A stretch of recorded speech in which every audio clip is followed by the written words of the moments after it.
بسم اللہ الرحمن الرحیم والصلاة والسلام علی سید الانبیاء والمرسلین وعلی آلہ واصحابہ وازواجہ وذریاتہ واہل بیتہ اجمعین برحمتک یا ارحم الراحمین۔ میرے انتہائی واجب الاحترام قابل سب احترام بزرگوں، دوستوں، بھائیوں، ذی الحجہ کے پہلے عشرہ میں رسول کریم صلی اللہ علیہ وسلم خود بھی عبادت کا بڑا اہتمام فرماتے تھے اور ساتھ اوروں کو بھی ترغیب دیتے تھے کہ اس عشرے کے اندر یہ عشرہ خدا کو پسند ہے اور اس عشرے کی عبادت خدا کو بڑی پسند ہے، اور خاص طور پر 9 ذی الحجہ فریضہ حج ادا کیا جاتا ہے۔ سارے حجاج کرام عرفات کے میدان میں 2 سفید چادروں میں ملبوس ہو کر ننگے سر اللہ کے حضور چیخ و پکار، دعائیں، آہیں، التجائیں، آسمان کو ہلا دینے والا وہ منظر حدیث پاک میں آتا ہے کہ اللہ پاک 9 ذی الحجہ کو سب سے زیادہ جہنمی لوگوں کو جہنم سے آزاد کر کے جنت کا ٹکٹ عطا فرماتا ہے۔ تو میرے محترم دوستو، 4 دن کی زندگی ہے، جتنا ہو سکے اعمال کر لیے جائیں، کیونکہ یہاں جس کسی کے پاس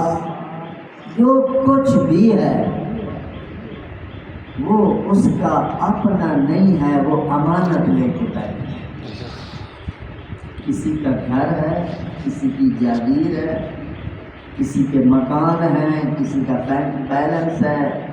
کسی کی گاڑیاں ہیں، کسی کی پراپرٹیز ہیں، جو کچھ ہے امانت ہے اور چند دن کے لیے ہے۔ ایک دن اللہ پاک نے یقیناً واپس لیا، بلکہ تھوڑا سا اور گہرائی کے ساتھ اس بات میں غوطہ لگائیں تو پہلے دن جب ہم ماں کی گود میں آئے تھے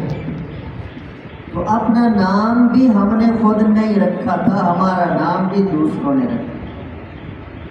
ہمیں کھلانے والے، پلانے والے، نہلانے والے اور تھے، خود نہ نہائے، نہ کپڑے بدلے اور نہ ہی کچھ کھایا پیا، بس محتاج تھے، دوسروں نے سنبھالا۔ اب پھر جب تعلیم کا وقت آیا تو پڑھانے لکھانے والے بھی اور تھے، پھر جب نوکری کا وقت آیا تو نوکریاں دینے دلانے والے بھی اور تھے، جب عزت ملی تو عزت دینے والے بھی اور تھے۔ اس طرح میرے محترم دوستو، جب اس دنیا سے جانا ہے، روح نے نکلنا ہے، تو پھر نہلانے والے بھی اور ہی ہوں۔ خود نہ کپڑے بدل سکیں گے، نہ نہا سکیں گے، نہ ہی قبرستان جا سکیں گے۔ نہلانے والے اور، کفن پہنانے والے اور، جنازہ گاہ تک کندھوں پر اٹھا کر لے جانے والے اور، قبرستان تک پہنچانے والے اور، قبر میں دفن کرنے والے اور یہ بندہ دفن ہو گیا، دنیا سے رخصت ہو گیا، اور پھر اس کا جتنا مال، جتنی جاگیریں، جتنی جائیدادیں لاکھوں ہیں، کروڑوں ہیں، اربوں ہیں، خربوں ہیں، وہ تقسیم کرنے والے بھی اور ہیں۔ یہی نکتہ بندے کو سمجھ میں آ جائے تو بندے کا رخ بدل جائے۔ دیکھو آج لوگ منہ سے کہہ دیتے ہمیں خدا سے بڑی محبت ہے، یہ ایک دعویٰ ہے ہمیں خدا سے محبت ہے، اس دعوے کی دلیل چاہیے۔ جس کو خدا سے محبت ہوگی اسے خدا کے کلام سے، قرآن سے، احکام سے محبت ہوگی۔ جس کو خدا کے قرآن سے، احکام سے، اسلام سے، پیغام سے محبت ہوگی اسے نبی علیہ السلام سے محبت ہوگی،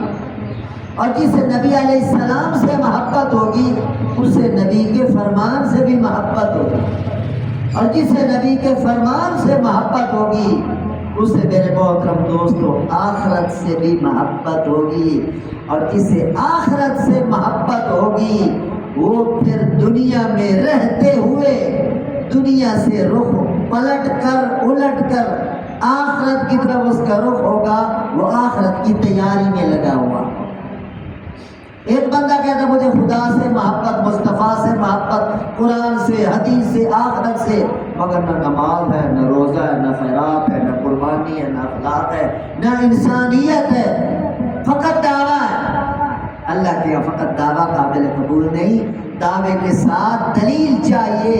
شہادت چاہیے، تو اللہ پاک عمل چاہتے ہیں۔ اللہ مجھے اور آپ سب کو یہ چند روزہ جو زندگی ہے اللہ اپنی رضا کے مطابق، اپنی پسند کے مطابق صبح شام دن رات گزارنے کی توفیق نصیب فرمائے۔ الحمدللہ رب العالمین والصلاۃ والسلام علی سید الانبیاء والمرسلین۔ اللهم اغفر لنا وللمؤمنين والمؤمنات والمسلمين والمسلمات الأحياء منهم والأموات من الجنة والناس أجمعين